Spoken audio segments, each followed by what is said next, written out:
చూస్ country delight, live better. ఇప్పుడే country delight యాప్ని download చేసుకోండి.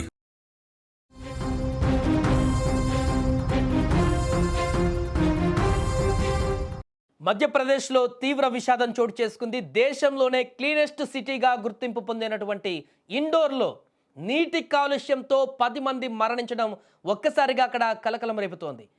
భగీరథ్పురాలో నల్లా కనెక్షన్ ద్వారా ఇళ్లకు సరఫరా అవుతున్నాయి అక్కడ నీరు. కానీ డిసెంబర్ 25వ తేదీన ఈ ప్రాంతంలో సరఫరా అయినటువంటి మున్సిపల్ నీరు కలుషితం కావడంతో డయేరియా సోకి పెద్ద సంఖ్యలో జనం అక్కడ అస్వస్థతకు గురయ్యారు. ఈ విషయాన్ని అధికారులకు చెప్పినా కూడా పట్టించుకోలేదని కూడా ఇప్పుడు స్థానికులు అక్కడ వాపోతున్నారు.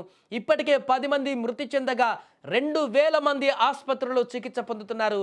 మున్సిపల్ కార్పొరేషన్ సప్లై చేసేటువంటి మంచినీటి పైప్ లైన్లో మురుగునీరు కలవడంతో ఇలా జరిగిందని కూడా అధికారులు వెల్లడించారు. ఇక ఈ దుర్ఘటన పైన ఆ రాష్ట్ర సీఎం మోహన్ యాదవ్ దిగ్భ్రాంతి వ్యక్తం చేశారు.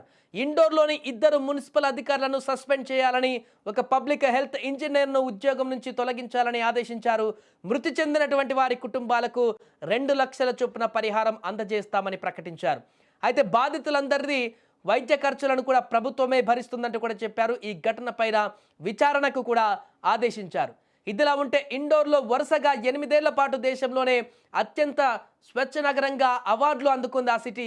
ఇంటింటి చెత్త సేకరణతో పాటు ఆసియాలోనే అతిపెద్ద బయో సిఎన్జి ప్లాంట్ ఏర్పాటుతో ఆదర్శ నగరంగా గుర్తింపు పొందింది. అలాంటి ఇండోర్లో ఇంత పెద్ద సంక్షోభం, ఇంత పెద్ద కలుషితం అనేది ఏర్పడడం అనేది తీవ్ర ఆందోళనకు గురి చేస్తుంది.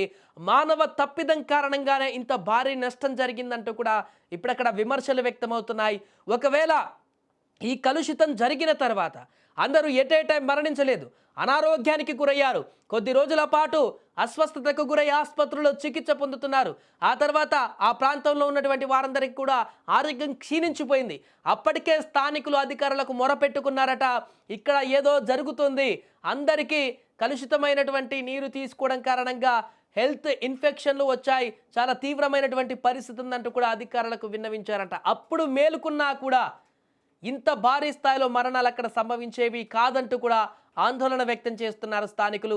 వెంటనే రెస్పాండ్ అయితే, స్థానికులు ఇన్ఫర్మేషన్ ఇచ్చిన వెంటనే అధికారులు రెస్పాండ్ అయి ప్రత్యేక వైద్య టీములను అక్కడికి పంపించి వారి ఆరోగ్యం పైన గనక శ్రద్ధ చూపిస్తే ఇన్ని మరణాలు సంభవించేవి కావంటూ కూడా వారు తీవ్రమైనటువంటి ఆందోళన వ్యక్తం చేస్తున్నారు.